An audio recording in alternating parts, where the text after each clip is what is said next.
कपूर की बाती, सोने को दिया जा कपूर की बाती, सोने को दिया जा कपूर की बाती। निर्मल ज्योति जलाए ओ भैया मोरे, निर्मल ज्योति जलाए ओ मैया मोरे निर्मल ज्योति जलाए। आरती होने लगी, चलो चलो रे कथा सुने आए। आरती होने लगी, चलो चलो रे कथा सुने आए, आरती होने लगी।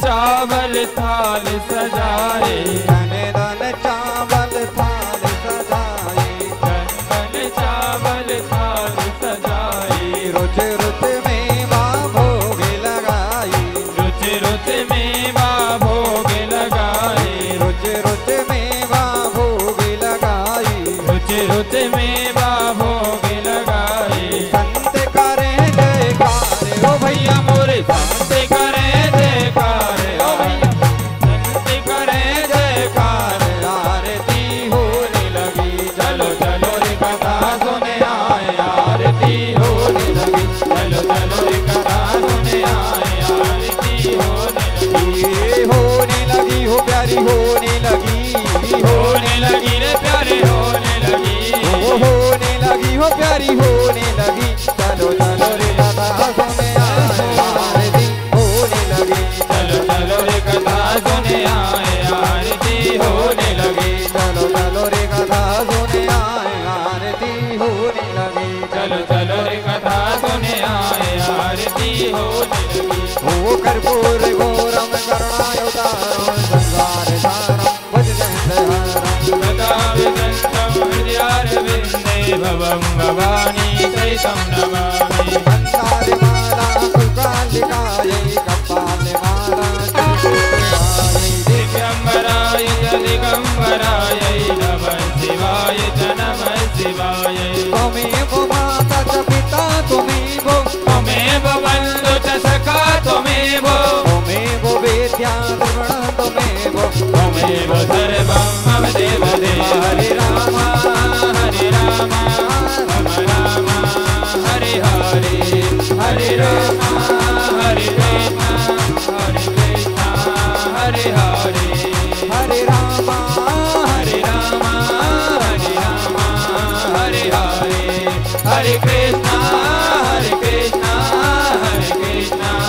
हरे हरे, राम हरे हरे कृष्ण कृष्ण हरे हरे, राम राम हरे हरे कृष्ण कृष्ण हरे हरे। बोलिए श्रीमद्भागवत महापुराण की, वृंदावन बिहारी लाल की जय हो, राधा रानी सरकार की जय हो, जय जय श्री राधे श्याम।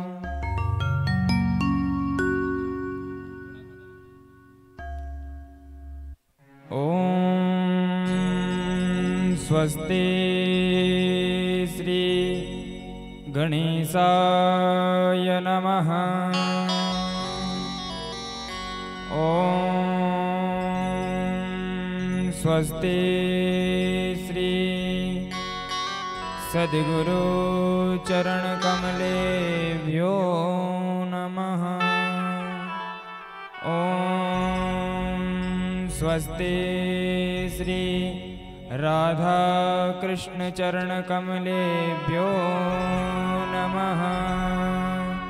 ओम स्वस्ति श्री मात पितृ चरण कमलेभ्यो नमः।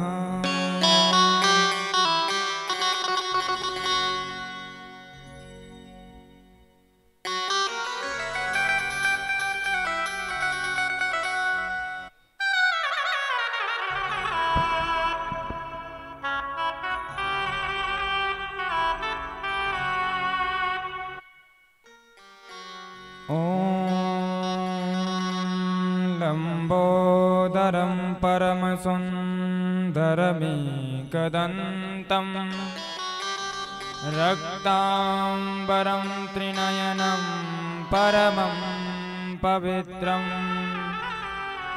उद्यद्दिवाकरकरोज्ज्वलकायकान्तं विघ्नेश्वरं सकलविघ्नहरं नमामि। गवां हि तीर्थे वसति ह गंगा पुष्टेस्तथा तद्रजसे प्रवृद्धा लक्ष्मीकरीसे प्रणतौ च धर्म तासां प्रणामं सततं च कुर्यात्। नारायणं नमस्कृत्य नरं चैव नरोत्तमं देवीं सरस्वतीं व्यासं ततो जयमुदीरयेत्। राधा भक्तिर्हरिर्ज्ञानं ताभ्यां या च समन्विता तां श्रीभागवतीं गाथां वन्दे युगलरूपिणीम्। सर्वे भवन्तु सुखिना सर्वे सन्तु निरामया सर्वे भद्राणि पश्यन्तु मा कश्चित् दुःखभाग् भवेत्। तुलसी काननं यत्र यत्र पद्मवनानि च पुराणपठनं यत्र तत्र सन्निहितो हरि। कृष्ण त्वदीयपदपङ्कजपञ्जरान्ते अद्यैव मे विसतु मानसराजहंस। प्राणप्रयाणसम एकफवादपित्तैः कण्ठावरोधनविधौ स्मरणं कुतस्ते। सीतानाथसमारम्भां श्रीरामानन्दार्यमध्यमाम् अस्मदाचार्यपर्यन्तां श्रीगुरोपरम्पराम्। जय जय श्री राधारमण जय जय नवल किशोर जय गोपी चित चोर प्रभु जय जय माखन चोर। अज्ञानतिमिरान्धस्य ज्ञानाञ्जनशलाकया चक्षुरुन्मीलितं येन तस्मै श्रीगुरुवे नमः। ध्यानमूलं गुरुमूर्ति पूजामूलं गुरोर्पदम् मन्त्रमूलं गुरुर्वाक्यं मोक्षमूलं गुरुकृपा। बुद्धिहीन तनु जानिके सुमिरौ पवन कुमार बल बुद्धि विद्या देहु मोहि हरहु कलेश विकार। सिया राम मैं सब जग जानी करहु प्रणाम जोर जोग पानी। बोलिए श्रीमद् भागवत महापुराण की जय हो।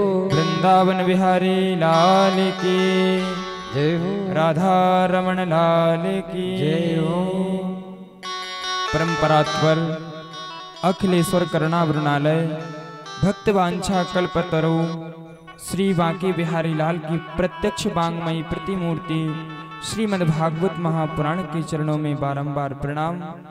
परम आराध्य भिखभानुनंदिनी श्री किशोरी राधा रानी के चरणों में इस दास का बारंबार कोटि कोटि प्रणाम। संत हनुमंत बलवंत श्री हनुमान जी महाराज के चरणों में कोटि कोटि प्रणाम। भगवान भोलेनाथ के चरणों में इस दास का बारंबार प्रणाम। जगत जननी जगदम्बा माँ भगवती मातेश्वरी के चरणों में इस दास का बारंबार कोटि कोटि प्रणाम। जिंद बाबा के श्री धाम श्री चरणों में इस दास का बारंबार कोटि कोटि सादर प्रणाम। और सभी भाई बहन माता बहनें सभी के लिए मेरा प्यार भरा जय जय श्री राधे, जय जय श्री राधे, जय जय श्री राधे श्याम। तो आइए कथा में प्रवेश करने से पूर्व अपनी मन और वाणी को पवित्र करने के लिए हम सभी लोग कुछ क्षण भगवान नाम संकीर्तन करते हैं। इसके पश्चात हम और आप सभी इस ज्ञान गंगा में गोता लगाते हैं। तो सभी लोग मेरे साथ मिलकर गाइए।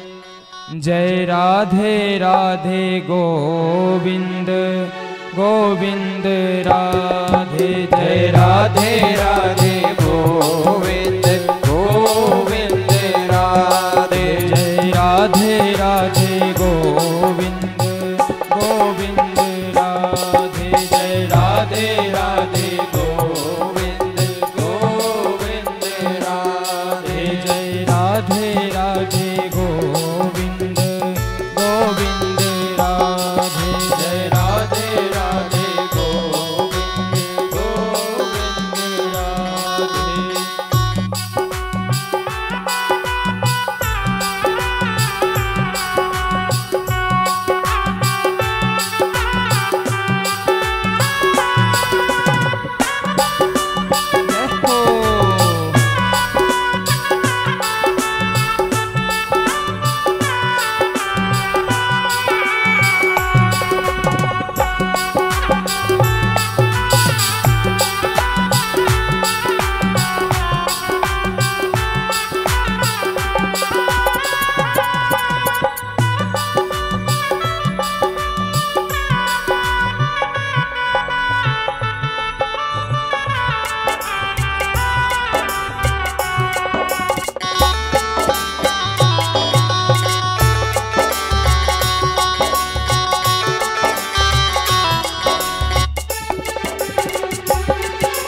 गोविंद राधे गोपाल राधे, गोविंद राधे गोपाल राधे, गोविंद राधे जय गोपाल राधे, गोविंद राधे गोपाल राधे, राधे राधे गोविंद ताली बजाते हुए जय राधे राधे गोविंद गोविंद राधे, भज राधे राधे गोविंद गोविंद राधे, भज राधे राधे गोविंद गोविंद राधे।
राधे राधे गोविंद गोविंद राधे राधे राधे गोविंद गोविंद राधे राधे राधे गोविंद गोविंद राधे गोविंद राधे गोपाल राधे गोविंद राधे गोपाल राधे गोविंद राधे गोपाल राधे गोविंद राधे गोपाल राधे राधे राधे गोविंद गोविंद राधे राधे राधे गोविंद गोविंद राधे राधे राधे गोविंद गोविंद राधे राधे राधे गोविंद गोविंद राधे राधे राधे गोविंद गोविंद राधे राधे राधे गोविंद गोविंद राधे राधे राधे गोविंद गोविंद राधे। बोली बाल कृष्ण भगवान की जय हो।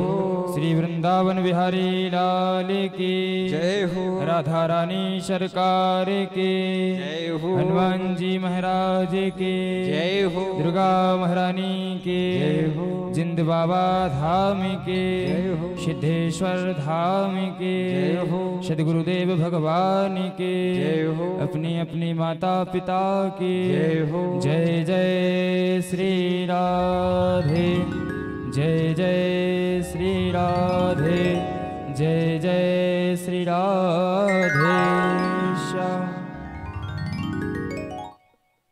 तो आइए आज चतुर्थ दिवस के श्रीमद् भागवत महापुराण ज्ञान गंगा में हम सभी लोग गोता लगाते हैं। कल मैंने आपको सुंदर कथाएं श्रवण कराई जिसमें मैंने आपको नरकों का वर्णन बताया, भगवान के स्थूल रूप सूक्ष्म रूप का वर्णन बताया, भवाटवी का वर्णन बताया। और महाराज आगे कथा आती है। बोले समा प्रिया सुहृद ब्रह्मन भगवान भूतानां भगवान स्वयं इंद्रस्यार्थे कथम दैत्या न विधीत विषमो यथा। आज आपको बताएं हिरण्याक्ष का वध तो 12 भगवान ने कर दिया था, 12 अवतार लेकर। आज हिरण्याक्ष का एक भाई था जो हिरण्यकश्यप जिसका नाम था। महाराज जब 12 भगवान ने अवतार लेकर हिरण्याक्ष के भाई हिरण्यकश्यप को खत्म कर दिया था, तो आज महाराज हिरण्यकश्यप भगवान सभी देवताओं से द्वेष रखने लगा, ईर्षा भाव रखने लगा।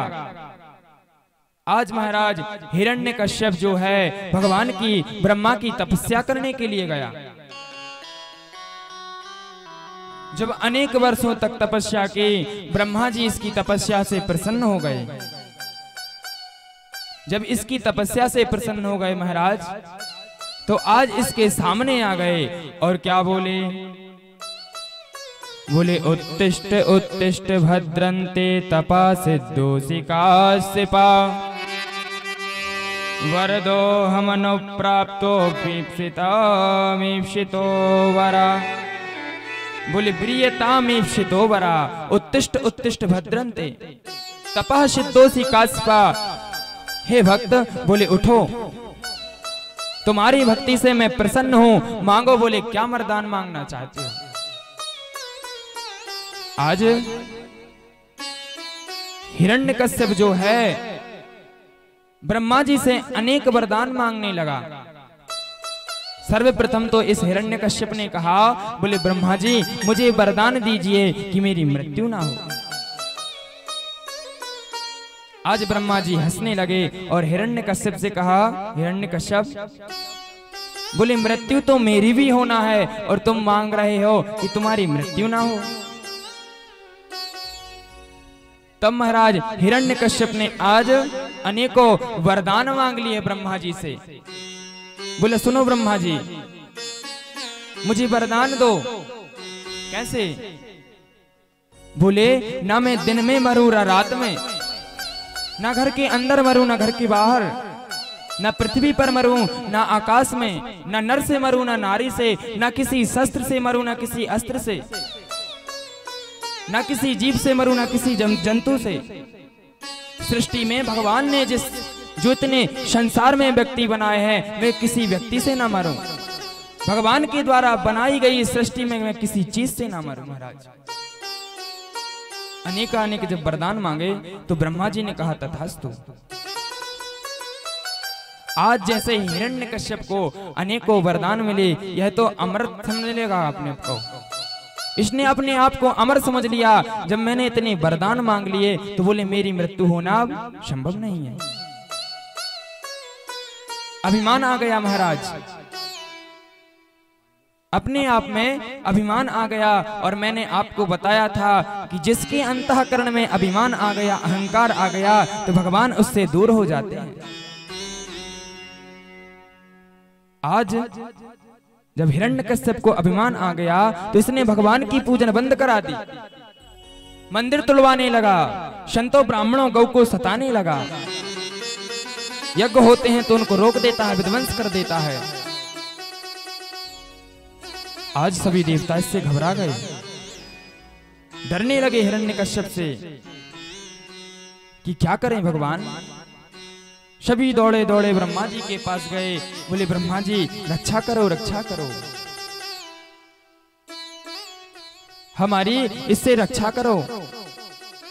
आपने ऐसा वरदान ही क्यों दिया? बोले इसे आपने अमृत प्राप्त करा दिया, इसकी मृत्यु कब होगी महाराज? बोले यह तो हमें सता रहा है, पृथ्वी पर देखो गौ ब्राह्मण संतों को सता रहा है। आज ब्रह्मा जी ने कहा देवताओं, बोले घबराओ मत, जब इसका समय आएगा तो भगवान ही अवतार लेकर इसकी मृत्यु करेंगे।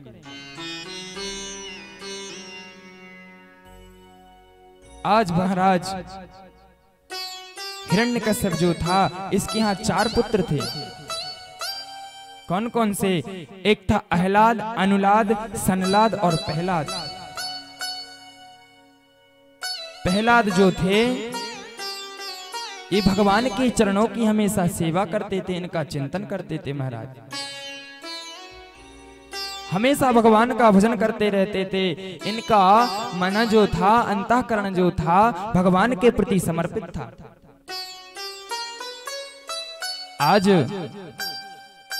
हिरण्यकश्यप ने सोचा, बोले मैं अपने पुत्र के लिए अपने जैसा यशस्वी, तेजस्वी, तपस्वी बनाऊं, मेरे जैसा बोले बलशाली बनाऊं, मेरे जैसा इसे राक्षस बनाना है। हिरण्यकश्यप राक्षस था तो राक्षस का ही सोच रहा था। आज हिरण्यकश्यप ने अपने पुत्र को यशस्वी, तेजस्वी, तपस्वी बनाने के लिए पाठशाला में छोड़ दिया महाराज। आसीना पर्यटन असनन शयाना प्रपिबन ब्रुवन् नानुसंधत्तयेतानि गोविंद परिरंभिता। प्रहलाद जो थे महाराज, एकांत में बैठकर हमेशा भगवान का चिंतन करते रहते थे, इस मोह माया से दूर थे।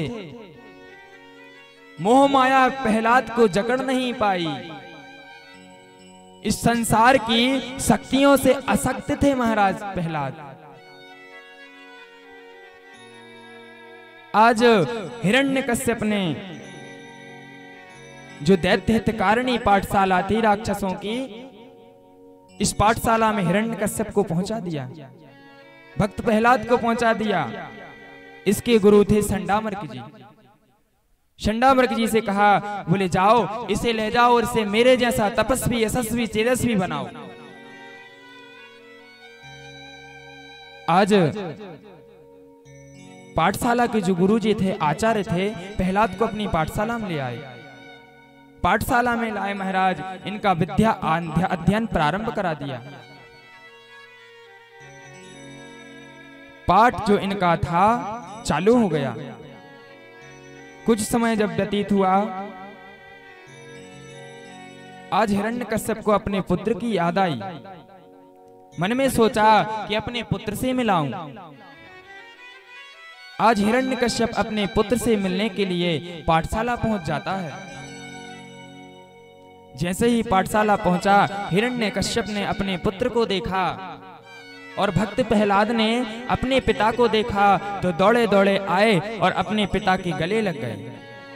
पिताजी ने अपने पुत्र को, भक्त प्रहलाद को गोद में उठा लिया और बड़े प्रेम से पूछने लगा, बेटा, बोले तुमने अभी तक विद्या में सर्वश्रेष्ठ कौन सी विद्या अध्ययन किया है, जरा मुझे बताओ, मैं भी तो सुनूं तुम्हारी पढ़ाई कैसी चल रही है। भक्त प्रहलाद ने आज अपने पिता से कहा, बोले सुनो पिताजी, मेरी विद्याध्ययन सुनो। तत्साधु मन्ये सुरवर्य देहिनां सदा समुद्रग्निधिया समसद्गतः हित्वात्मपातं गृहबन्धकोपं वनं गतो यद्धरिवाश्रयेत। सुनो पिताजी, बोले हम लोग इस संसार में सुख की कामना करते हैं, हर जगह सुख ढूंढते हैं कि सुख कहां मिलेगा। पिता पुत्र में सुख देखता है, पति पत्नी में, पत्नी पति में सुख देखती है, लेकिन सही बात बताऊं पिताजी, बोले सुख कहां है। सुख तो बोले गोविंद के श्री चरणों में है, भगवान के चरणों का चिंतन करने में सुख है। और हम लोग इस संसार की मोह माया में सुख ढूंढते हैं। पिताजी, हम लोग व्यर्थ में भटक रहे हैं, सुख कहीं मिलने वाला नहीं है। सुख तो केवल श्री हरि भगवान विष्णु के चरणों में है, गोविंद के चरणों में है। तो मैं तो कहता हूं कि गोविंद के श्री चरणों का चिंतन करो, उन्हीं का भजन करो। महाराज, जब आज भक्त प्रहलाद के मुख से श्री हरि नारायण की कथा सुनी, हिरण्यकश्यप ने क्रोधित हो गया, गुरुजी को बुलाया। पंडित जी बोले इधर आओ।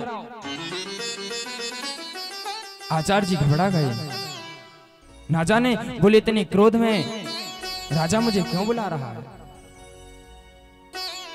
जैसे ही आए, हिरण्यकश्यप ने कहा, आचार्य, बोले मेरे पुत्र को क्या सिखा रहे हो, कौन सी शिक्षा दे रहे हो। अरे ये तो मेरे दुश्मन की जो व्याख्या सुना रहा है, नारायण की व्याख्या सुना रहा है, तुम इसे क्या अध्ययन करा रहे हो।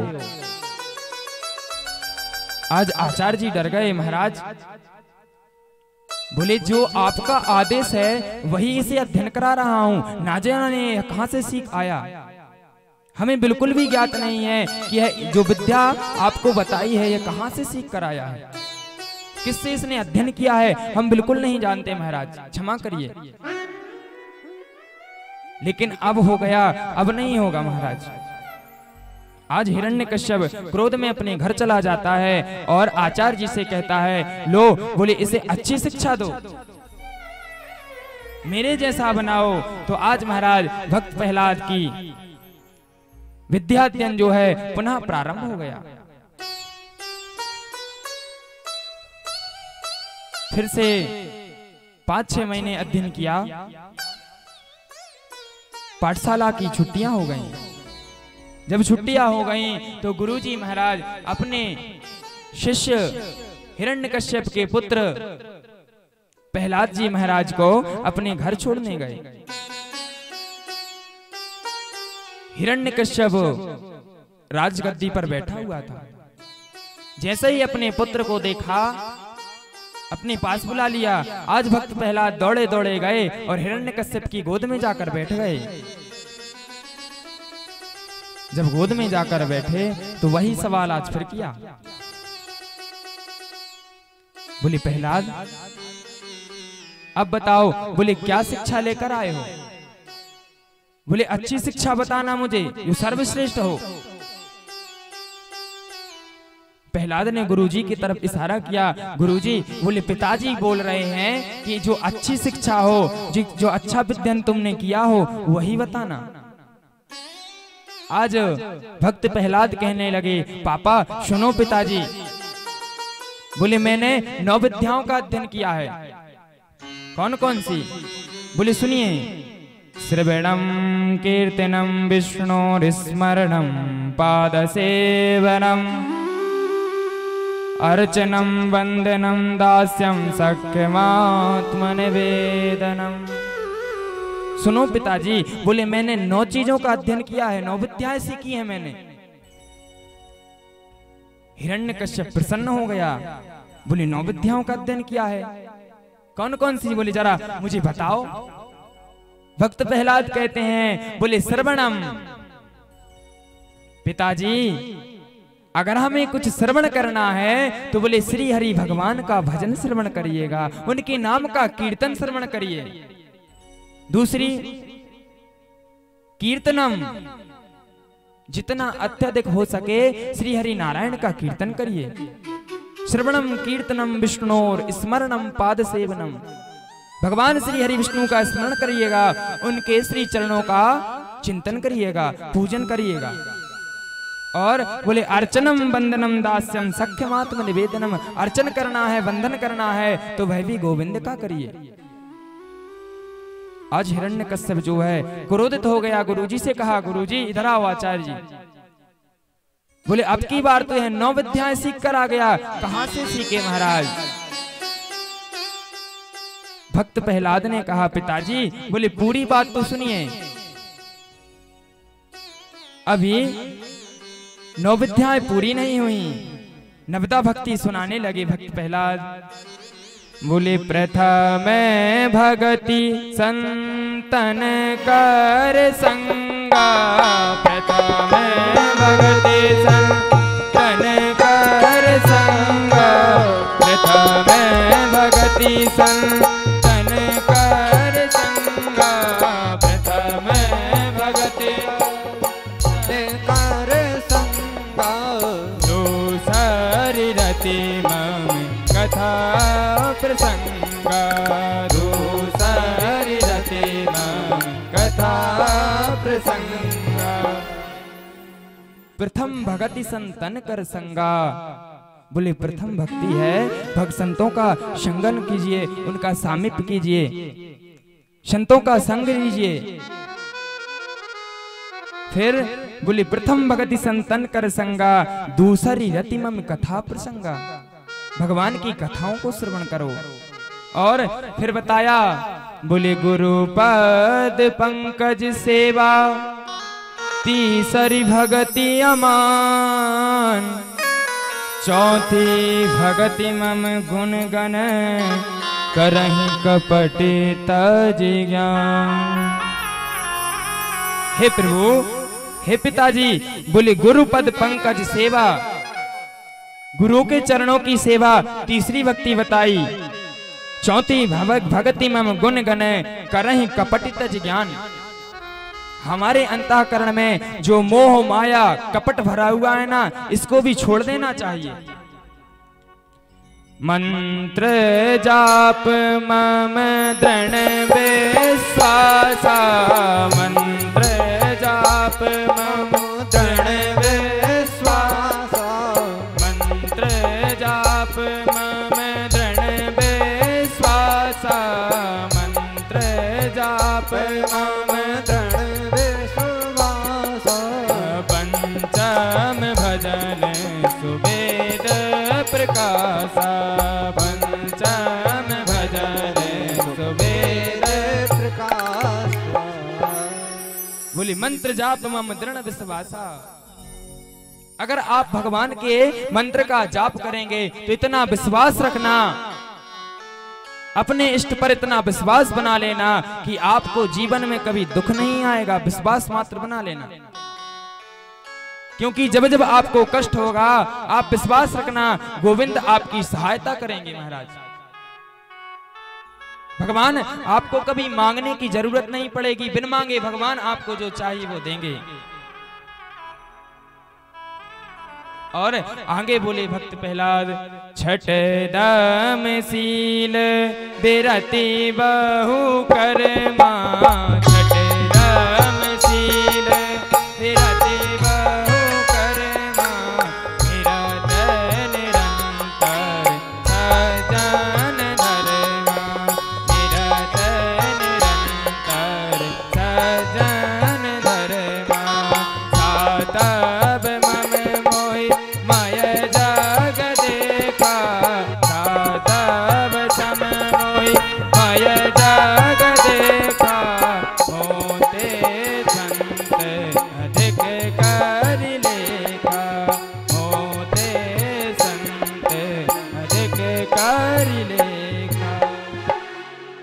सुनिए। छठदम शील विरति बहु कर्मा, अपने कर्म हमेशा ऐसे रखो कि कोई गलत ना कह पाए। निरत निरंतर सज्जन धर्मा, हमेशा धर्म के पथ पर चलिएगा। शातव भम सम मोहि मैं जग देखा, भगवान के स्वरूप जैसा सारा संसार देखिए, मोते संत अधिक कर लेखा। आखिरी में भक्त प्रहलाद ने बताया, आठव जथा लाभ संतोषा, सपने नहीं देखूं पर दोषा। सपने में भी किसी की बुराई मत देखो, सपने में भी किसी का बुरा मत सोचो। नवम सरल सब सन छलहीना, मम भरोस ही हर्ष न दीना। इस प्रकार आज जब नवधा भक्ति भक्त प्रहलाद ने अपने पिताजी हिरण्यकश्यप को सुनाई, हिरण्यकश्यप तो क्रोध में लाल हो गया महाराज। तुरंत अपने आचार्य को बुलाया, बोले इसे ले जाओ। सैनिकों को बुलाया, बोले इसे मरवा कर फेंकवा दो। इसमें मुझे मेरा शत्रु दिखता है, ले जाओ। बोले इसे काट कर फेंक दो। सैनिक आए महाराज। आज भक्त प्रहलाद को सैनिक पकड़ कर ले गए, ऊपर पहाड़ से ले जाकर हिरण आज भक्त प्रहलाद को फेंक दिया। नीचे भगवान ने जाकर भक्त प्रहलाद को अपने हाथों में पकड़ लिया। भक्त प्रहलाद से कहा, प्रहलाद बोले चिंता मत करना, जब जब तुम्हारे ऊपर कष्ट आएगा तो मैं तुम्हारी रक्षा करने के लिए आऊंगा। तुम्हारा कोई भी बाल बांका नहीं कर सकता। जब सैनिकों ने देखा कि भक्त प्रहलाद का कुछ नहीं हुआ, मतवाले हाथी के नीचे डाल दिया महाराज। हाथी भी कुछ नहीं पर कर पाया। भयंकर विष वाले सर्पों से कटवाया, लेकिन उससे भी कुछ नहीं हुआ। दूध में विष मिलाकर दूध पिलाया, लेकिन तब भी भक्त प्रहलाद का कुछ नहीं हुआ। हमेशा भगवान का चिंतन करते रहते हैं महाराज। आज हिरण्यकश्यप विचार करने लगा कि इसकी मृत्यु कैसे होगी, इसकी रक्षा कौन करता है, विचार कर रहा है। इतने में ही इसकी बहन आई जिनका नाम था हुंडा। हुंडा ने आकर कहा, भैया आप इतने चिंतित क्यों बैठे हैं, इतना उदास क्यों बैठे हैं, क्या कारण है आपकी उदासी का। हिरण्यकश्यप ने कहा, बहन बोली तुम्हारा जो भतीजा है मेरा पुत्र प्रहलाद, बोले मेरे हमेशा दुश्मन की चिंतन करता रहता है, उसी का नाम लेता रहता है। मुझे तो इससे डर लगने लगा है, भय होने लगा है। हुंडा ने कहा, भैया बोले बस इतनी सी बात। बोले आपको पता नहीं है, मुझे ब्रह्मा के आशीर्वाद से एक चुनरी मिली है। उस चुनरी को कभी आग स्पर्श नहीं कर पाती महाराज। आप एक काम करिए, वो लकड़ियों की चिता तैयार कीजिए, मैं आपके पुत्र को प्रहलाद को गोद में लेकर बैठ जाऊंगी और मैं चुनरी ओढ़ लूंगी। आप उसमें अग्नि लगवा देना, प्रहलाद जलकर राख हो जाएगा। आज हुंडा प्रहलाद को गोद में बैठकर चुनरी को ओढ़कर बैठ गई महाराज। हिरण्यकश्यप ने चिता में आग लगवा दी। आज पवन देव ने सोचा कि मेरा भी अधिकार है भक्त की रक्षा करना। पवन ने अपना वेग बढ़ाया महाराज। जो चुनरी हुंडा ओढ़े थी वह चुनरी उड़कर प्रहलाद के ऊपर आ गई और हुंडा देवी जलकर भस्म हो गई। गोविंदाय नमो नमः। सभी ग्रामवासियों ने आकर देखा भक्त प्रहलाद रेखा में खेल रहे हैं। रेखा यानी राख। आज महाराज जो हुंडा थी इनका नाम होलिका पड़ गया। सभी ग्रामवासियों ने आकर भक्त प्रहलाद के चरणों की रच को अपने माथे से लगाया। जो आज हम लोग होलिका दहन करने के बाद प्रातः काल जाते हैं और उस होलिका की जो राख होती है, भस्मी होती है, उसे मस्तक पर लगाते हैं। इतने में हिरण्यकश्यप आया। हिरण्यकश्यप ने देखा कि मेरा पुत्र अभी भी जीवित है। इधर उधर देखने लगा। भक्त प्रहलाद ने कहा, पिताजी क्या देख रहे हो? बोले, अब नहीं दिखेगी तुम्हें, वो तो जलकर भस्म हो गई। हिरण्यकश्यप को समझ नहीं आया क्या करें। तुरंत आचार्य को बुलाया। बोले, इसे कुछ अच्छी शिक्षा देने का प्रयत्न करो। आज महाराज जब भक्त प्रहलाद पाठशाला में पहुंचे, आज गुरुजी पाठशाला से बाहर निकल गए, कहीं बाहर निकल गए। भक्त प्रहलाद ने देखा कि सुंदर अवसर है। आज जब सुंदर अवसर देखा तो सभी विद्यार्थियों को एकत्रित किया। इधर आओ बोले, सभी को बिठा लिया। बिठाकर आज बोले, तुम लोग सतमार्ग पर चलो, भगवान का चिंतन करो, भगवान के चरणों का स्मरण करो। और जोर जोर से सभी लोगों से भगवान नाम संकीर्तन करवाने लगे महाराज। तो आइए हम सभी लोग भी भक्त प्रहलाद के साथ भगवान नाम संकीर्तन करें।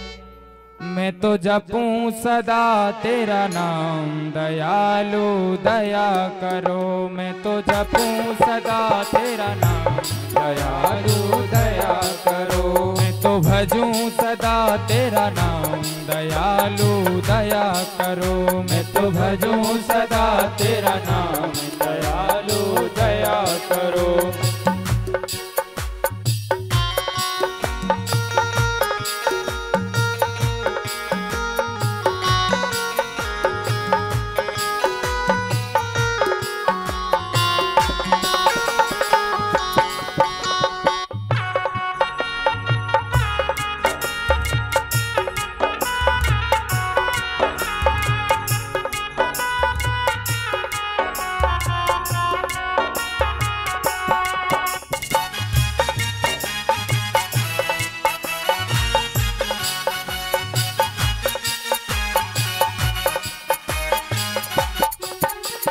मुझको अपना दास बना लो, मुझको अपना दास बना लो। मुझको अपना दास बना लो। मुझको अपना दास बना लो। मन मंदिर में प्रेम जगा लो। मन मंदिर में प्रेम जगा लो।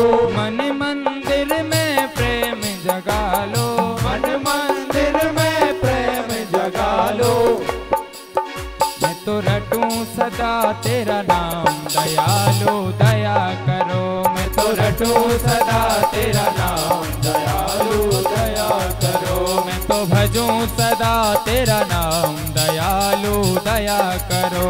मैं तो भजूं सदा तेरा नाम, दयालु दया करो।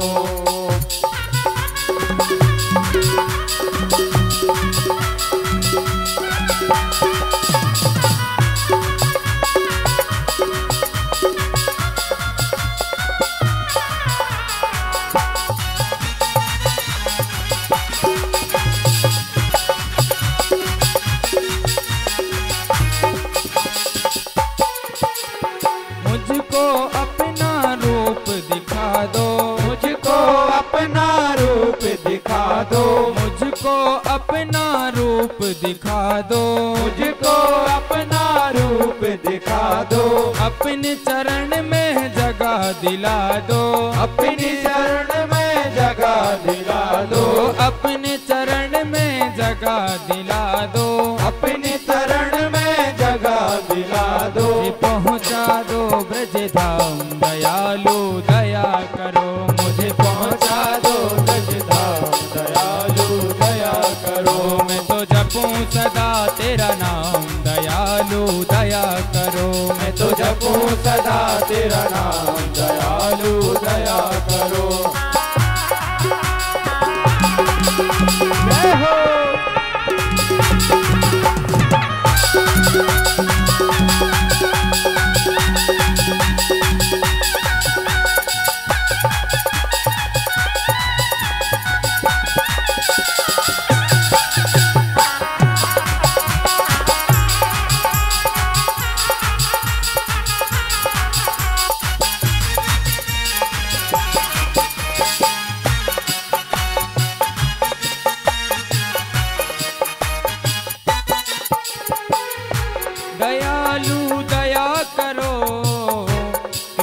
दयालु कृपा करो, दयालु दया करो, कृपालु कृपा करो। मैं तो जपूं सदा तेरा नाम, दयालु दया करो। मैं तो जपूं सदा तेरा नाम, दयालु दया करो। मैं तो भजूं सदा तेरा नाम, दयालु दया करो। मैं तो भजूं सदा तेरा नाम, दयालु दया करो। मैं तो जपूं सदा तेरा नाम, दयालु दया करो। मैं तो जपूं सदा तेरा नाम, दयालु दया करो। दयालु दया करो, दयालु दया करो, दयालु दया करो, दयालु दया करो। बोली भक्त वत्सल भगवान की। एक भी व्यक्ति ने जयकारा नहीं बोली। रोज मैं कहता हूं कि जयकारा में कंजूसी मत करो। जयकारा तो जोर से बोलना चाहिए। इतने जोर से जयकारा बोलो कि भगवान को बैकुंठ धाम में सुनाई पड़ जाए। और आप लोग इतने जोर से बोल रहे कि भैया हमें सुनाई नहीं पड़ रहा। इतनी कंजूसी अच्छी नहीं होती। सुनो, मुझे एक कंजूसों का दृष्टांत याद आया। एक गांव था महाराज। इस गांव में 3 विचित्र आदमी थे, बहुत कंजूस। और हम लोग भी जानते हैं कि अगर गांव में कोई कंजूसी करता है, सब पहचानते हैं, सब लोग कहते हैं कि भैया वो बहुत कंजूस है। ऐसा ही 3 व्यक्ति थे, बहुत कंजूसी करते थे। सारा गांव इनको कंजूस कहता था। एक दिन तीनों ही लोग विचार किए, बोले भैया सारा गांव हम लोगों को कंजूस बोलता है, बोले कोई ऐसा काम करें आज कि सब गांव वाले हमसे कंजूस ना बोले। बताओ भैया क्या करना है। बोली चलो आज बोले हम लोग घी खरीद के लाएं। बहुत महंगा है घी आज भी। घी की कीमत शुरू से ही अत्यधिक रहती है। तो आज महाराज तीनों ने विचार किया, चलो बोले घी खरीद कर लाते हैं। 3 व्यक्ति जो थे आज घी लेने चले गए। बड़ा कर्रा जी किया, बड़ी हिम्मत जुटाई। 250-250 ग्राम घी 3 लोग लेकर आ गए। इतनी हिम्मत जुटाई महाराज कि 250-250 ग्राम लाए मात्र। ले आए घर। कुछ समय बीता, महीने, 2 महीने, 3 महीने, फिर से दोबारा मिले तीनों। बोले भैया बताओ, बोले कितना घी बचा आप लोगों का। तो जो 3 भैया थे, पहले भैया बोले हमारे घी खाने की विधि सुनो। कैसी है महाराज। बोले हमारे घर जब रोटी बनती है तो रोटी पूरी बन जाने के बाद बोले एक रोटी ऊपर की और एक रोटी नीचे की, दोनों चुपड़ी महाराज और प्रेम से भोग लगा लिया। दोनों ने कहा हे राम, बोले इतनी महंगाई में इतना बड़ा खर्चा, आप लोग तो बड़े हिम्मती हैं। दूसरे भैया ने कहा, बोले महाराज आप कैसे खाते हैं। दूसरे भैया ने कहा, बोले जब हमारे घर रोटियां बनकर तैयार हो जाती हैं तो महाराज एक राड उठाई लोहे की, घी में चुबाई और रोटियों में चुबा दी महाराज, तो ऊपर से नीचे तक की सारी रोटियों में घी लग गया। प्रेम से भगवान को भोग लगाया और पाते हैं। तीसरे भैया बोले आप भी बहुत खर्च कर रहे हैं इतनी महंगाई में। तीसरे भैया से पूछा, बोले आप कैसे खाते हैं। तीसरे भैया ने कहा महाराज हमने तो अपने घी को एक कांच की शीशी में रख लिया, एक रोटी बनी, रोटी पे शीशी घुमा दी, पूरी रोटी बन गई, पूरी रोटियों पर एक एक करके घुमाते गए। फिर महाराज जब थाली परसा गई, रोटियां सामने आई, शीशी बगल में रखी, ढक्कन खोला, घी का स्वाद आ गया महाराज। प्रेम से भोग लगाया और भोजन पा लिए। तो इतनी कंजूसी की जो हद होती है वह आप लोग कर रहे हैं महाराज। जोर से जयकारा लगाइए। जयकारा में कैसी कंजूसी करना। बोली वृंदावन बिहारी लाल की, सद्गुरुदेव भगवान की। तो आज भक्त प्रहलाद ने सभी शिष्यों को भगवान की भक्ति बताई कि बचपन से ही भगवान की भक्ति करना चाहिए। और हम लोग सोचते हैं कि अभी से क्या भक्ति करना, क्या भगवान का भजन करना। हम लोग एक बात सोच बैठे हैं कि भगवान का भजन तो बुढ़ापे में किया जाता है। महाराज आप ही बताओ, जब हमारे हाथ पैर ही नहीं चलेंगे, हमारी जीभ ही नहीं पलटेगी, भगवान के मंदिर को दर्शन करने के लिए नहीं जा पाएंगे, तो क्या भजन करोगे महाराज। इसलिए आज भक्त प्रहलाद शिष्यों से कहते हैं, बोले बचपन से ही भगवान का भजन प्रारंभ कर दो। हमने वृक्ष अगर लगाया है और वृक्ष लगाने के बाद हमने तुरंत ही पानी डालना चालू नहीं किया तो बड़ा वह होकर फल नहीं देगा। क्यों? क्योंकि वृक्ष जो लगा है बड़ा ही नहीं हो पाएगा। इसी प्रकार भगवान की भक्ति है, अगर हमने आज से ही प्रारंभ नहीं किया तो अंत समय तक हम भगवान की भक्ति नहीं कर पाएंगे। मैं तो कहता हूं कि आज ही से भगवान की भक्ति प्रारंभ कर दो। लिखा है, बोले क्षण भंगुर जीवन की कलिका, कल प्रात को जाए खिली ना खिली।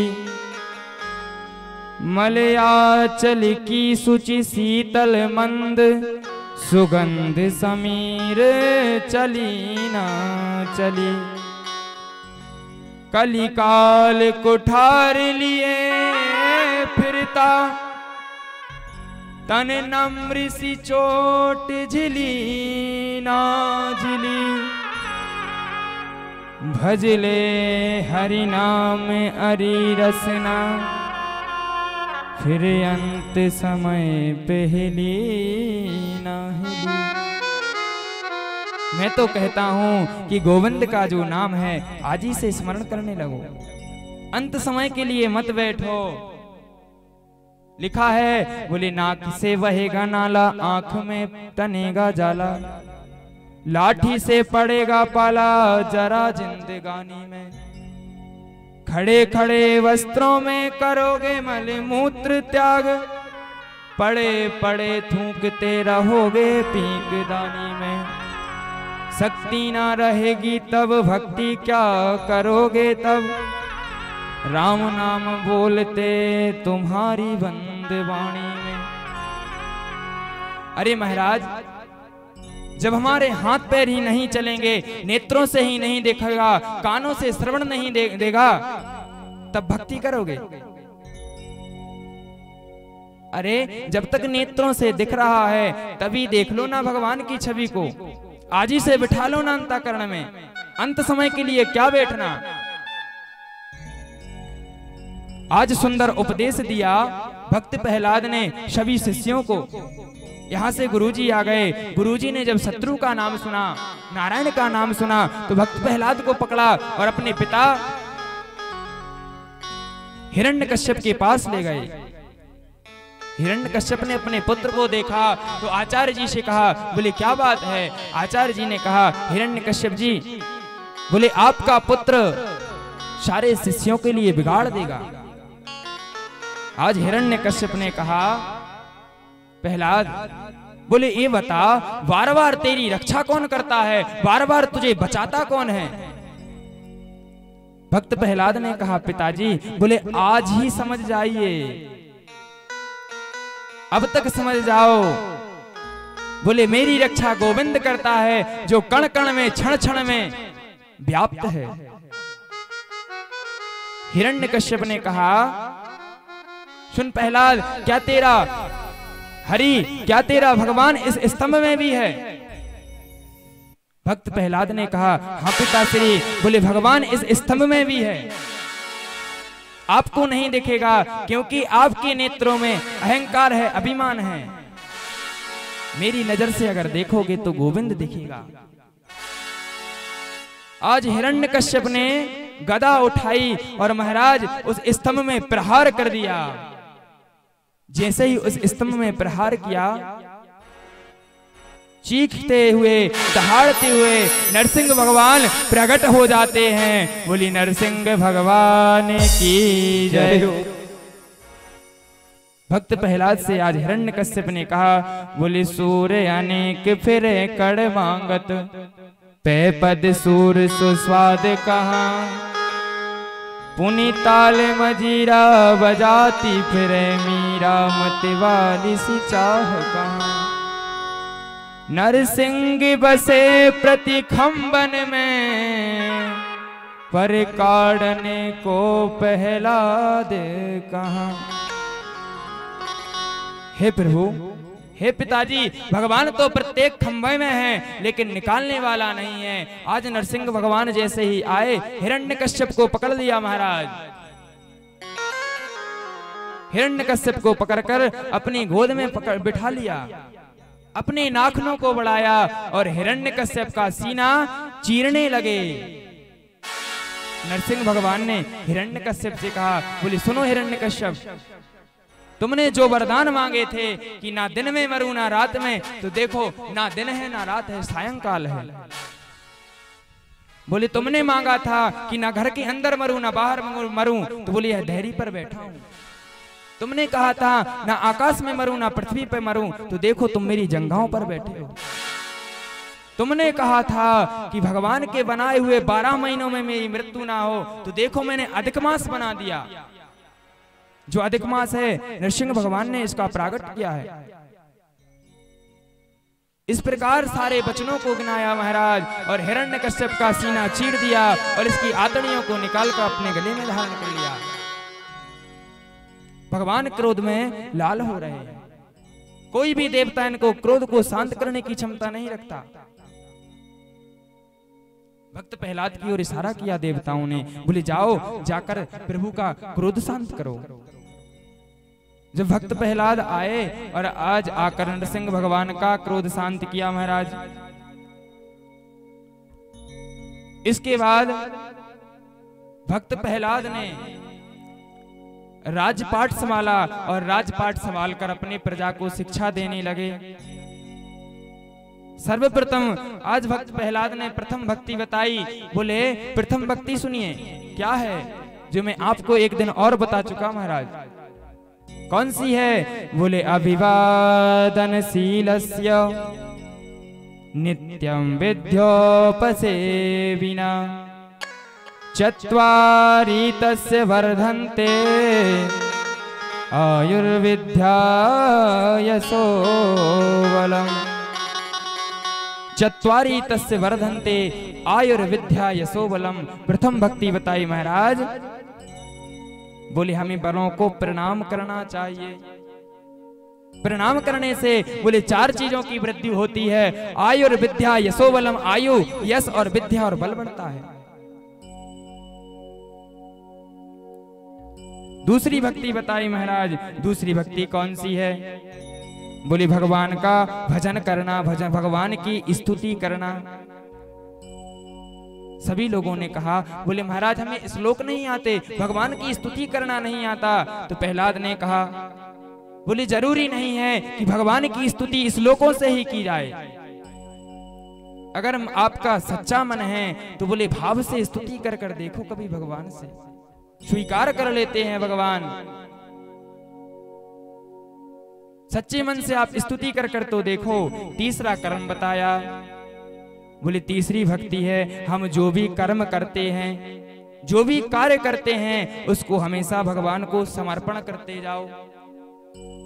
अगर आप हर एक चीज भगवान को समर्पण करेंगे तो आपको कभी दुख नहीं मिलेगा। आप कोई भी कार्य करते हैं, कोई भी वस्तु खरीदते हैं, तो स्वयं उसे उपयोग करने से पूर्व भगवान को समर्पण करके देखो। जैसे हमने वस्त्र खरीदा, भगवान को अर्पण करो, इसके बाद स्वयं धारण करो। भोजन करते हैं तो पहले भगवान को भोग लगाओ, फिर आप ग्रहण करो। प्रत्येक वस्तु आप भगवान को अर्पण करो, इसके बाद अपनाओ, तो आपको उस चीज से कभी दुखी नहीं होंगे। इसके बाद महाराज चौथी भक्ति बताई, बोले भगवान की पूजन करो। पांचवी भक्ति बोले भगवान का चरणों का चिंतन करो महाराज। इसके बाद चारों वर्णों का कर्म बताया, ब्राह्मण, क्षत्रिय, वैश्य और शूद्र, जो चार वर्ण हैं इनका कर्म बताया। बोले महाराज ब्राह्मण का कर्म है यज्ञ करना और यज्ञ कराना, दान लेना और दान देना, विद्या अध्ययन करना और विद्या अध्ययन कराना। दूसरा क्षत्रियों का बताया, क्षत्रियों का धर्म बताया महाराज। बोले ब्राह्मण और संतों की सेवा करो और सभी वर्णों से कर लेना, सभी वर्णों की रक्षा करना क्षत्रिय को बताया। तीसरा वर्ण वैश्य का बताया, कार्य की वैश्य का कार्य क्या है? वैश्य का कार्य है व्यापार करना, दान अधिक से अधिक करना और ब्राह्मणों के अनुकूल बने रहना। शूद्र का कार्य बताया महाराज, इन तीनों वर्णों की सेवा करो, ब्राह्मण संतों की सेवा करो। और महाराज विशेष बात लिखी, बोले शूद्र अगर भगवान का जो मंदिर होता है, भगवान के मंदिर का जो बाहरी गेट होता है ना, जैसे हमारे राम जानकी मंदिर का प्रथम गेट है, जो प्रथम दरवाजा है, लिखा है कि अगर शूद्र उस दरवाजे पर से भी भगवान को प्रणाम करे तो बोले पुजारी को पूजा करने में जितना फल मिलता है उतना फल उसे वहां से स्मरण करने में मिल जाता है। और इसके बाद महाराज आज सदवा और विधवा का धर्म बताते हैं। सदवा का धर्म है कि जब तक पति समीप हो सुंदर श्रृंगार करो, खूब आभूषण पहनो, लेकिन पति जब परदेश चला जाए, दूर हो जाए तो श्रृंगार नहीं करना चाहिए। और बोले पति से कभी अपशब्द नहीं कहना चाहिए महाराज। कभी ऐसा ना हो कि पति से आप अपशब्द कहें। रामचरितमानस में तुलसीदास जी ने लिखा है कि ऐसे हो पति कर किए अपमाना, ऐसे ही पति कर किए अपमाना, ऐसे हो पति कर किए अपमाना, ऐसे ही पति कर किए अपमाना, नारे पाव जम और दुख नाना, नारे पाव जम और दुख नाना। अगर पत्नी पति से अपशब्द कहती है तो बोले से नरक का गामी होना पड़ता है, नरक में जाना पड़ता है महाराज। इसके बाद सन्यासी का धर्म बताया कि सन्यासी को कभी आश्रम नहीं बनाना चाहिए, कभी चेला चेली नहीं बनाना चाहिए। बोले अगर आपने सन्यास धारण किया है तो आश्रम की कोई आवश्यकता नहीं है। भगवान का जहां धाम है उसी धाम पर रहकर भगवान का भजन करो। इसके बाद बोले महाराज ब्रह्मचारी का धर्म बताया। ब्रह्मचारी गुरुकुल में रहकर गुरु की आज्ञा का पालन करे और ब्रह्मचर्य का पालन करे। इसके बाद महाराज गृहस्थ आश्रम का जो धर्म है वह सबसे बड़ा धर्म बताया प्रहलाद जी ने। बोली सुनो, गृहस्थ आश्रम जो है, हम लोगों का जो आश्रम है, यह सर्वप्रथम है, सबसे बड़ा आश्रम है। इसी आश्रम से सारे आश्रम निकले हैं, चाहे वानप्रस्थ आश्रम हो, ब्रह्मचर्य हो, संन्यास आश्रम हो, कोई भी आश्रम हो, तीनों का पालन बोले गृहस्थ आश्रम से होता है। और तीनों की उत्पत्ति बोले गृहस्थ आश्रम से होता है। इसलिए गृहस्थ आश्रम को सबसे बड़ा बताया महाराज। इसके बाद राजा परीक्षित ने प्रश्न किया, गुरुदेव बोले गज और ग्राह का युद्ध कैसे हुआ, हमें आप वर्णन कीजिए, सुनाइए। तब सुखदेव जी महाराज कहते हैं, बोले आत्मा वास्यमिदं विश्वम यत्किंचे जगत्यां जगत तेन तक्तेन भुंजीथा वागृधा कस्य वेदनम। सुनो राजन, त्रिकूट नाम का एक पर्वत था। इस पर्वत पर एक गज रहता था। बड़ा विशाल जिसका शरीर था, अपने परिवार के साथ यह इस पर्वत पर रहता था। आसीद गिरवरो राजस्त्रिकूटे इति विश्रुता क्षीरो देनावृता श्रीमान योजनायुत्मुपश्रिता। बड़ा विशाल इसका परिवार था। एक दिन की बात है, यह गज एक सरोवर में जलपान करने के लिए गया। जलपान किया, सूंड में जल भरता है और अपने परिवार, बच्चों पर, बीवी पर छोड़ने लगता है। महाराज जल क्रीड़ा करने लगता है।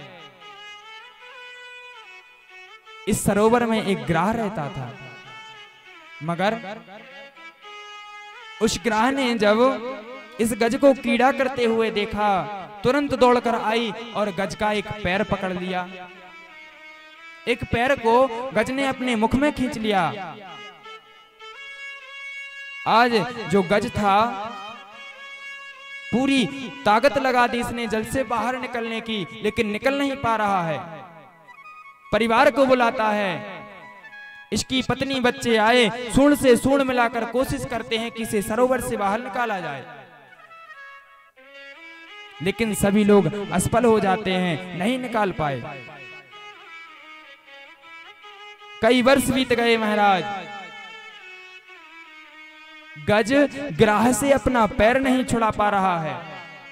सभी देवताओं को एक एक करके पुकारता है, हे ब्रह्मा, हे शंकर, हे मैया, मेरी रक्षा करो, मेरी रक्षा करो। इसे समझ में नहीं आ रहा है कि किसको बुलाऊं। आपको बताऊं, हम लोगों को 5 चीजें जो हैं एक बनाना चाहिए। कौन कौन सी? लिखा है, एक तो जप करने की माला, दूसरी जिस आसन पर बैठकर आप जाकर जाप करें वो एक आसन, तीसरा, चौथा बताया बोले गुरु, और 5वां बताया इष्ट। तीसरा मंत्र बताया था, एक ही मंत्र का जाप करो, एक आसन पर बैठकर, एक माला से, और एक ही गुरु होना चाहिए और एक ही इष्ट होना चाहिए। किसी भी देवता को आप इष्ट बना लो, चाहे देवी जी हो, चाहे भगवान भोलेनाथ हो, चाहे हनुमान जी महाराज हो, किसी भी एक को आप इष्ट बना लो। ऐसा मत करो कि कभी इसकी माला जप ली, कभी उसकी जप ली। जपा तो सबकी किया करो जाप, लेकिन जो इष्ट होता है उसका अत्यधिक भजन करना चाहिए। इष्ट को यदि आपने मजबूत बना लिया तो आप कभी हारेंगे नहीं। तो महाराज, आज जब गज ने देखा कि मेरा कोई भी सुन नहीं रहा है प्रार्थना को, मैं प्रार्थना करते करते थक गया महाराज, किसी ने इसकी प्रार्थना को नहीं सुना, तो जोर से बोला, बोले, इस सृष्टि के रचेता, इस सृष्टि को रचने वाले नारायण, हे भगवान विष्णु, बोले आकर मेरी रक्षा करो। आज भगवान नारायण ने देखा कि मेरा भक्त मुझे बुला रहा है। भगवान नारायण आज अपना बैकुंठ धाम छोड़कर गज की रक्षा करने के लिए आ जाते हैं महाराज। जैसे ही गज ने भगवान नारायण को आते हुए देखा, सुंदर स्तुति करने लगा, नमो नमस्ते किल कारणाय निष्कारणाय अद्भुत कारणाय सर्वागमाम्नाय महर्णवाय नमोपवर्गाय परायणाय। भगवान का सुंदर आज स्तुति के गज ने, भगवान ने आकर अपने सुदर्शन चक्र को छोड़ा और ग्राह का संहार कर दिया महाराज। यहां पर राजा परीक्षित ने कहा, बोले भगवान ने आकर ग्राह का संहार क्यों किया?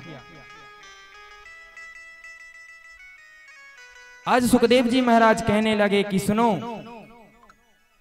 बोले जो मेरे भक्त होता है, अगर उस भक्त का कोई निरादर ना करे, सम्मान करे, तो बोले मैं उस भक्त की जो भक्ति करता है उससे अत्यधिक प्रसन्न हो जाता हूं महाराज।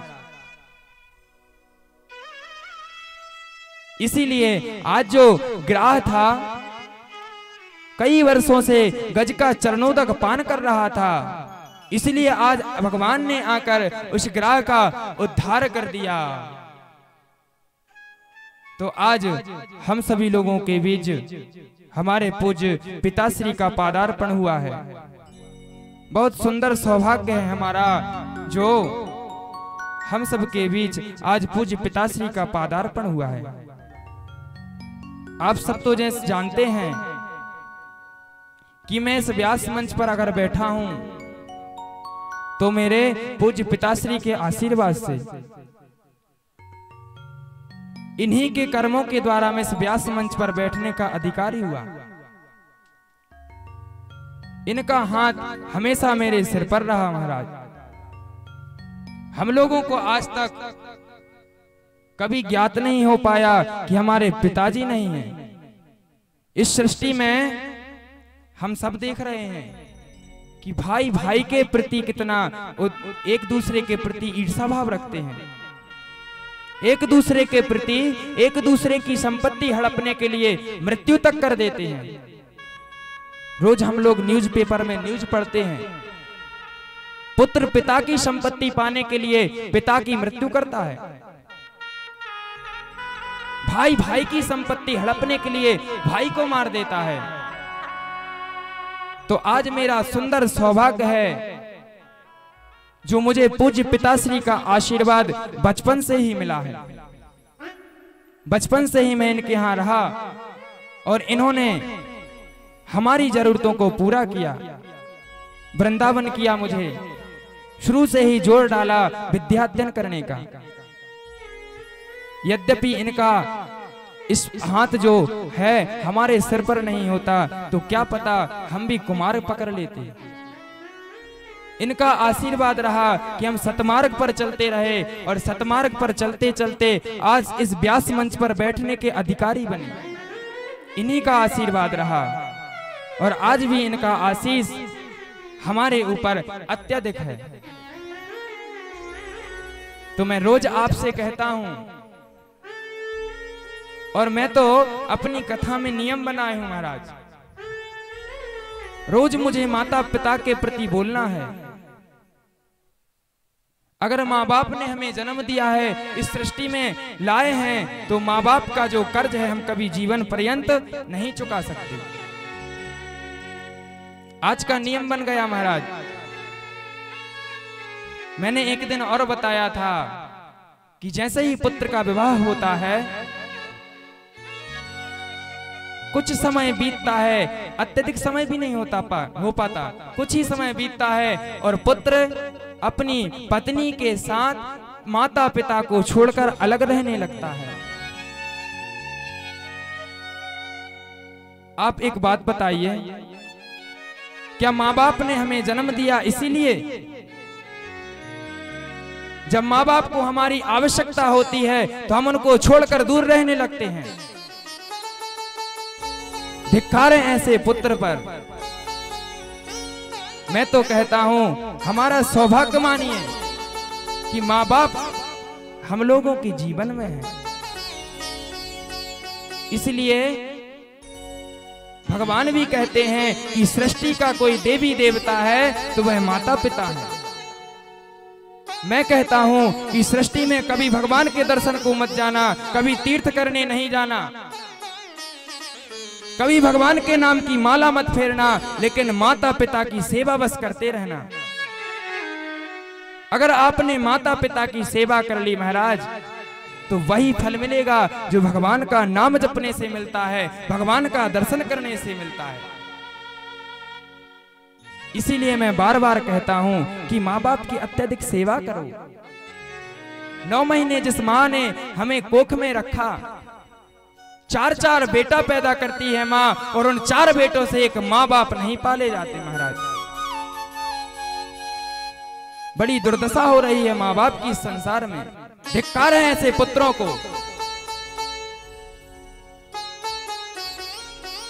मैं कहता हूं कि जीवन में ऐसा कर्म करो, ऐसे मार्ग पर चलो कि माँ बाप का कभी सर नीचा ना हो, कभी उनको हमारे प्रति हमारे द्वारा दुख ना हो। तो आज मैं अपना सुंदर सौभाग्य मानता हूं, पूज्य पिताश्री का पादार्पण कथा में हुआ है। हम सभी लोग कथा श्रवण करने से पूर्व पूज्य पिताश्री के आशीर्वाद वचन श्रवण करें। इसके बाद मैं आपको आगे की कथा श्रवण कराऊंगा। बोलिए वृंदावन बिहारी लाल की जय, श्रीमद् भागवत महापुराण की जय, सद्गुरुदेव भगवान की जय।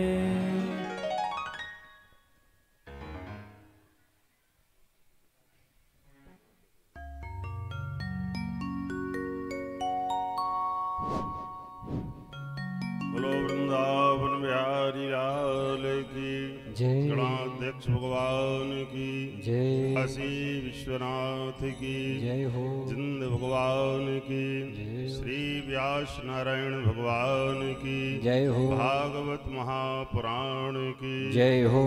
हर हर नर्मदे हर, जय जय श्री राधे श्याम।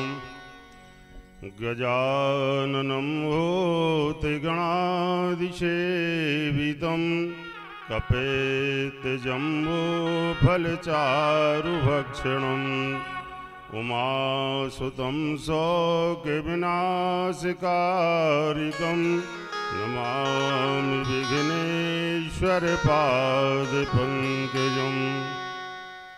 या देवी सर्वभूतेषु बुद्धिरूपेण संस्थिता, नमस्तस्यै नमस्तस्यै नमस्तस्यै नमो नमः। रामाय रामभद्राय रामचन्द्राय वेदिषे, रघुनाथाय नाथाय सीताया पतये नमः। गुरुर्ब्रह्मा गुरुर्विष्णु गुरुर्देवो महेश्वरा, गुरुर्साक्षात् परब्रह्म तस्मै श्री गुरुवे नमः। तो आइए आज सच्चिदानंद आनंद कंद मर्यादा पुरुषोत्तम परमात्मा राम की असीम कृपा, अनंत बलवंत ज्ञानियों में अग्रगण्य श्री हनुमंत लाल जी महाराज के आशीर्वाद से आद्या शक्ति जगत जननी जगदम्बा पराम्बा पराशक्ति भगवान सांब शिव जिंदेश्वर भगवान की कृपा से देखिए आज कथा का चतुर्थ दिवस चल रहा है और आप सभी लोग विगत 3 दिनों से भगवान की मंगलमय कथा श्रवण कर रहे हैं। और भगवान की कथा सुनने का अर्थ ही ये है कि जिस सत्संग के लिए जीवन में उतारा जाए, कथा सुनने के लिए तो रोज मिल रही है, आप लोग टीवी पर भी सुन रहे हैं, अपने मोबाइल पर भी सुन रहे हैं, लेकिन जब तक जिस कथा के लिए सत्संग मानकर के सत्संग का अर्थ ही होता है जो शरीर से जिसकी संगति हो जाए उसको सत्संग कहा जाता है। अगर इस प्रकार से भगवान की मंगलमय कथा आप लोग श्रवण कर रहे हैं तो आइए 2-4 शब्द मैं भी आप लोगों को प्रदान करूंगा। 2-4 बार भगवान नाम स्मरण करें, क्योंकि कुछ कहने के पहले भगवान का स्मरण करना आवश्यक होता है। तो आप भी 2 बार भगवान का नाम स्मरण करें। राजा राम राजा राम राजा राम राजा राम राजा राम राजा राम राजा राम राजा राम राजा राम राजा राम राजा राम राजा राम राजा राम राजा राम राजा राम राजा राम सीता राम सीता राम सीता राम सीता राम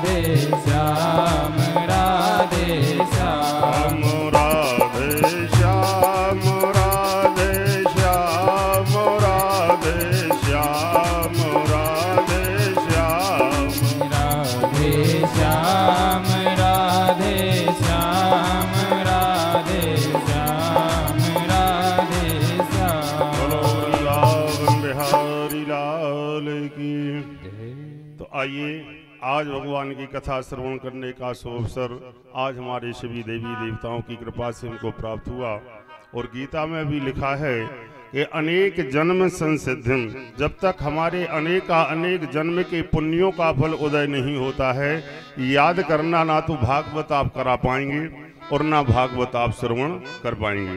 भागवत के में जो लिखा है 4 अक्षर है ना, आप लोग कहते चलिए भागवत सुनने चले, जिंद महाराज के यहाँ भागवत हो रही है। पहले विचार कर लें भागवत ही क्या है। आजकल बहुत भागवत हो रही है ना, और बहुत हम लोग सुन रहे हैं। यथार्थ मानना भागवत में लिखा है भा शब्दम कीर्ति वचनम चो गा शब्दम ज्ञान वाचका बा शब्दम सर्वेष्ठ वचनम चो ता शब्दम मोक्षदायिका। भागवत की सुनने की बात तो अलग है। अगर आप भागवत पुराण का नाम भी ले लें, अगर केवल नाम भी ले लें कि भागवत पुराण की जय हो, भागवत सुनने हम जा रहे हैं, तो याद करना भागवत में जो भा लगा है ये मानव को भा शब्दम कीर्ति वचनम चो, कीर्ति को देने वाला है, आपको बड़ाई देने वाला है। गा शब्दम ज्ञान वाचका, भागवत में जो गा लगा है ये मनुष्य को ज्ञान देने वाला है। और बा शब्द जो लगा है याद करना ये मनुष्य के मनोरथ को पूर्ण करने वाला है। और ता शब्द जो लगा है याद करना ये आपको मोक्ष देने वाला होता है। ऐसी भागवत की कथा आप लोग श्रवण कर रहे हैं राम कुमार जी से, तो आप विचार करें और याद करना लिखा है भागवत में कि सच्चिदानंद रूपायो विश्वोत्पत्त्यादि हेतवे और तापत्रय विनाशायो श्री कृष्णाय वयं नमः। आज जाकर के देखिए भागवत में मिलता क्या है। ये तो मैंने आपको भागवत का अर्थ बताया। भागवत का ये प्रथम श्लोक है जो मैंने आपसे कहा, याद कीजिए सच्चिदानंद रूपायो विश्वोत्पत्त्यादि हेतवे। उल्लेख आया है सच्चिदानंद आनंद कंद परमात्मा। आपके श्री चरणों में वंदना करते हुए श्री व्यास जी कहते हैं भागवत में वो सामर्थ्य देना तापत्रय विनाशायो, जो तीनों तापों को नष्ट करने की क्षमता हो। और ये 3 ताप होते क्या हैं आप सभी लोग जानते हैं। और तीनों ताप भोगना शरीर को ही है, दूसरा नहीं भोगेगा। आज याद करना आप लोग, नर्मदा पुराण में लिखा है, स्कंद पुराण में 16 वर्ष तक की आयु जब तक आपकी रहती है तब तक माता पिता की ये किए हुए कर्मों को आप भोगते हैं 16 वर्ष तक। और 16 वर्ष से 40 वर्ष तक याद करना जो आपने शुभ और अशुभ कर्म किए हैं उसके अनुसार 40 के बाद फिर आपका भोगना प्रारंभ हो जाता है। तो आप विचार करना ऐसे ही सिद्धांत आया है कि आज तापत्रय विनाशायो, तीनों ताप क्या है, दैहिक दैविक भौतिक ताप और राम राज काहू नहीं व्यापाओ। एक दैहिक कष्ट होता है जो रोग बन के आ जाए आपको भोगना है। एक कौन सा कष्ट है, शारीरिक कष्ट, दैहिक कष्ट। और एक भौतिक कष्ट जानते हैं आप, चलो भूत लग गया है ना, किसी को प्रेत लग गया, अमुक जगह चला जाए, ये भौतिक कष्ट है, ये भी रोग बन के आता है और मनुष्य को भोगना है। और एक क्या होता है, दैविक कष्ट, ये देवता के प्रकोप से रोग होता है जो वो भी हमको ही भोगना है। और इन तीनों कष्टों का निवारण करने की क्षमता भागवत पुराण में होती है, जिसे आप लोग श्रवण कर रहे हैं। अभी अभी मैंने सुना प्रहलाद के चरित्र के लिए आप लोग श्रवण कर रहे थे। क्यों प्रहलाद चरित्र के लिए आप लोगों ने श्रवण किया? तो जानते हैं प्रहलाद क्या था 5 वर्ष की अवस्था में। प्रहलाद के लिए भी आप जानते प्रहलाद क्या था, जिसने माँ के गर्भ में ज्ञान लिया। और आज माँ के गर्भ में ज्ञान लेने के बाद जिसकी माँ कयाधु का हरण महाराज इंद्र ने किया था, और महाराज इंद्र ने देखे हरण किया, और नारद जी ने कहा महाराज इंद्र कहाँ ले जा रहे हो? इंद्र ने कहा मैं इसे आज ले जा रहा हूँ। बोले क्यों? बोले इसके गर्भ में जो बालक पल रहा है मैं इसे नष्ट करके वापस कर दूंगा। प्रहलाद के विषय में ऐसा सुना। नारद जी ने कहा महाराज इंद्र ये अहिल्या नहीं है, किसी ऋषि की पत्नी नहीं है, दानव राज हिरण्यकश्यप की पत्नी ही। याद रखना तपस्या के से आने के बाद वो क्या करेगा, देवलोक उल्टा हो जाएगा। ये आज याद कर रहे हैं। तब तो इंद्र ने कहा नहीं महाराज मैं इसे अपनी माँ बनाकर ले जा रहा हूँ। तो क्यों ले जा रहे हो? बोले इसके गर्भ में जो बालक पल रहा है बस गर्भ बालक का जन्म लेते ही उसको नष्ट कर दूंगा। क्यों करना चाहते हो? नारद जी ने कहा क्यों करना चाहते हो? तब हिरण्यकश्यपु ने कहा बोले महाराज इसके 3 पुत्र और बलवान हैं, अनुलाद अहलाद और सोहलाद। ये 3 बालक और इसके बलवान है। चौथा बालक इसका गर्भ में जो पल रहा है प्रहलाद है, इसकी ताकत बढ़ जाएगी, इसलिए मैं इसे मारना चाहता हूँ।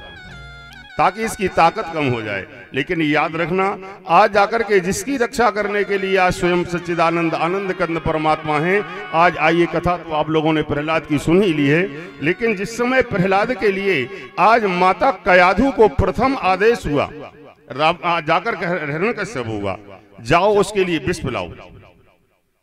क्यों?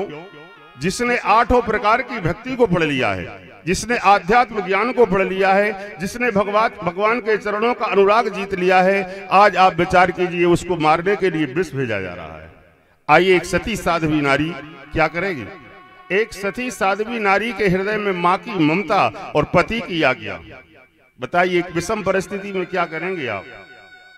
माने लेकिन धर्म निभाया, क्योंकि महाभारत का एक श्लोक कहता है कि पत्नी का धर्म होता है पति की आज्ञा का प्रथम पालन करना। अगर पति की आज्ञा का ये पालन करती है तो एक पुत्र अगर नष्ट हो जाएगा और पति रहेगा तो दूसरा पुत्र भी हो जाएगा। पुत्र जो है कमजोर पड़ जाता है पति के सामने।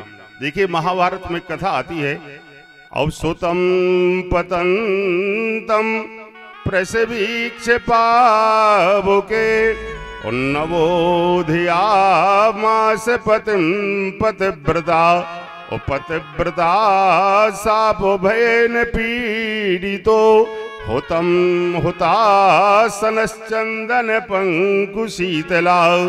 ये है आज पति की आज्ञा। देखिए एक छोटी सी कथा है महाभारत की। एक लकड़हारा था जिसका नाम गोविंद था। एक गोविंद नाम का लकड़हारा, आप विचार कीजिए, रोज लकड़ियां बेचता है, अपना प्रतिपाल करता था। एक दिन दोपहर में लकड़ी लेकर आया, लकड़ियों का बोझा टिकाया। पत्नी ने बाहर से देखा कि पति आज जल्दी आ गए। ये भोजन बनाने की तैयारी कर रही थी। आज तुरंत भोजन को बंद किया, पति के पास देखिए जल लेकर पहुंच जाती है। और ज्यों ही पति के पास जल लेकर पहुंचती है, पति ने जल पिया और आंगन में ही लेट गया। ज्यों ही ये थका मांदा आंगन में लेट गया, पत्नी की ममता, आप जानते हैं माताओं में भक्ति और ममता अधिक होती है।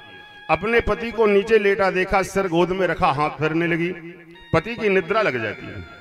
ज्यों ही पति की निद्रा लग जाती है तो देखिए इसका एक नवोध बालक जो केवल घुटनों के भर चलता है, ये चलता हुआ देखिए जहां आग जल रहा था उस अग्नि के पास पहुंच गया। और अग्नि के पास जब ये बालक पहुंच गया, विचार लगाया इस देवी ने, अब मैं क्या करूं? अगर पति की निद्रा भंग करती हूं, पति का अक्सर अगर नीचे रखती हूं, संभव है पति की निद्रा भंग हो जाएगी। और अगर बालक अग्नि में गिर गया तो माँ की ममता में दाग लग जाएगा कि माँ के देखते हुए ये बालक अग्नि में गिर गया। विचार कर रही थी क्या किया जाए। अंतोगत्वा इसने निश्चय किया, कोई बात नहीं, अगर बालक अग्नि में जलकर मर भी जाएगा तो कम हानि, और अगर पति की निद्रा मैंने भंग कर दी और अगर पति नाराज हो गया और श्राप दे दिया तो मेरा जीवन खतरे में हो जाएगा।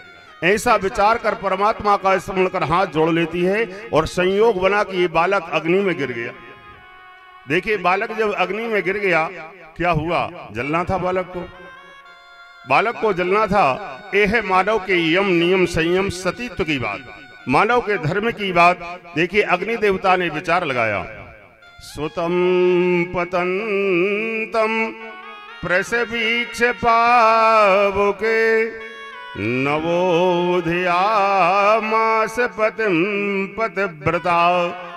आज इस नवोध बालक को अग्नि ने क्या लगाया विचार, अगर मैंने इस बालक को जला दिया तो बोले सती साध्वी पतिव्रता नारी की महिमा भंग हो जाएगी। इसलिए आज अग्नि देवता ने होतम हुतासन चंदन पंकुशीतला, यह अग्निदेव चंदन के समान कोमल बनकर बालक को अपनी गोद में देखे ले लेते हैं। तो आज बालक भी बच गया, पति धर्म भी बच गया। ऐसा ही कयाधु के ऊपर संकट आया। आज कहा महाराज हिरण्यकश्यप ने तुम स्वयं ले जाओ अपने बालक के लिए उस कमरे में जहां से बंद कर रखा है, जाकर के बोले आप ये विष पान कराओ। आइए, जिस समय आज जाकर के कयाधु हाथ में विष लेकर दासी के साथ चलती है, दासी को लेकर के जब ये चलती है तो क्यों क्या देखा? आइए, जो भगवान हरि का चिंतन करने वाला, सदैव भगवान का स्मरण करने वाला, जो आपने सुना होगा स्मरणम अर्चनम वंदनम साक्यम दास साख मात्र निवेदनम, जो 8 प्रकार की भक्ति भगवान के चरणों में समर्पित करने वाला 5 वर्ष का बालक, आज देखिए उसी बीच में मैया लक्ष्मी घबरा जाती है। मैया लक्ष्मी घबरा जाती है, आज बालक मर जाएगा। विषपान करने से आज भगवान का भक्त बालक मर जाएगा और भगवान विष्णु की सामर्थ्य नहीं कि विष से बचा ले, है ना। अगर भगवान विष्णु विष से बचाते तो आप ही बताइए, जिस समुद्र मंथन हुआ और समुद्र मंथन में जब जाकर के पहला रत्न विष निकला था ना, उस समय भगवान के किसके लिए बुलाया था? आपने जाकर देखा अग्नि की ज्वाला उगल रहा है समुद्र, अग्नि की ज्वालाओं को जो उगल रहा था समुद्र, तो भगवान विष्णु तो थे वहां, लेकिन भगवान विष्णु की सामर्थ्य नहीं कि विष से आपको बचा लें। उस समय क्या हुआ था? आज देखिए यहाँ पर भगवान आज विष्णु ने, सभी देवताओं ने, दैत्यों ने भूतात्मा भूत भावना त्राहि माम शरणम त्रैलोक्यम माम रक्षतो, आज इस समय आपने जाकर के देखिए भगवान शिव की आराधना की थी और भगवान शिव ने इस विश्व से सभी देवताओं की रक्षा की। तो आज मैया आज जाकर लक्ष्मी क्या करती हैं? तुरंत ही भगवान महादेव का स्मरण करती हैं और महादेव का स्मरण किया और महादेव का स्मरण करके देखिए आपने कहा, प्रभु बोले क्या? शंकर भगवान ने कहा, देवी लक्ष्मी आदेश करो, क्या कहना चाहती हो? बोले शीघ्रता करो, नहीं तो आज ये भगवान का भक्त प्रहलाद मारा जाएगा, अगर ये विषपान हो गया तो ये मर जाएगा। भगवान शंकर ने कहा, चिंता न कर देवी, जिसकी आदेश मुझे मिल चुका है इसकी रक्षा सदैव होगी। आइए, जिस समय भगवान का आज आज्ञा हुई लक्ष्मी की, उसी बीच जाकर के कयाधु ने अपना धर्म बचाते हुए और धर्म निभाते हुए क्या कहा, बेटा प्रहलाद, तेरे पिता की आज्ञा से आज मैं हलाहल विष लाई हूं तुझे। विचार लगाया था माने कि शायद ये नहीं पिएगा, लेकिन देखिए बालक प्रहलाद ने इस विष का कटोरा लिया और कहा, रीमा ये तो माँ का प्रसाद है, इसे मैं त्याग नहीं सकता हूँ, इसे मैं त्याग नहीं सकता हूँ। इस कथा का तात्पर्य ये समझे, अभी आपके व्यास स्वरूप श्री राम कुमार जी ने कहा था ना, जिसने जीवन में अपनी माँ का, अपने पिता का तिरस्कार नहीं किया, उसके जीवन में कभी बाधा होती ही नहीं। शिव पुराण तो इसका साक्षी, अभी मैंने आप लोगों को 8 दिन पहले ही सुनाया था। जिसने अपनी माँ के लिए, माँ आज जाकर जिसने अपने पिता के लिए, देखना कैसा माना जाता है। ऐसा नहीं टाइम से कह दिया रोटी खा लो, है ना, हवाई पिताजी के काम निभा दिया, है ना बात। 150 रुपए दे दिए, नर्मदा जी जा रहे हैं, है ना, भले ही आप 10,000 खर्च करें। ये पिता धर्म निभाने का नहीं होता है, माता का धर्म निभाने का नहीं होता है। जानते हैं आप माता क्या होती है? माता में पृथ्वी के सारे देवताओं का वास है, और दूसरा वास, माता में सारी पृथ्वी के तत्वों का वास है। आपको मैंने बताया था उस कथा में, गणेश जी ने क्या किया था? 7 परिक्रमाएं माता पिता की थी केवल। जिसने रोज माँ की परिक्रमा की, जिसने रोज माँ के लिए जाकर के सम्मान दिया, माँ का पूजन किया, समझ लेना सारी पृथ्वी की परिक्रमा कर ली आपने। और आपने घर में माँ का तिरस्कार किया और एक बार नहीं 10 बार नर्मदा की परिक्रमा कर लेना कि आपको एक अंश भी फल नहीं मिलेगा। ये तो आप बिल्कुल प्रत्यक्ष कर लेना और आजमा के देख लेना। जिसने माँ का तिरस्कार किया वो संसार में सुखी हो ही नहीं सकता है।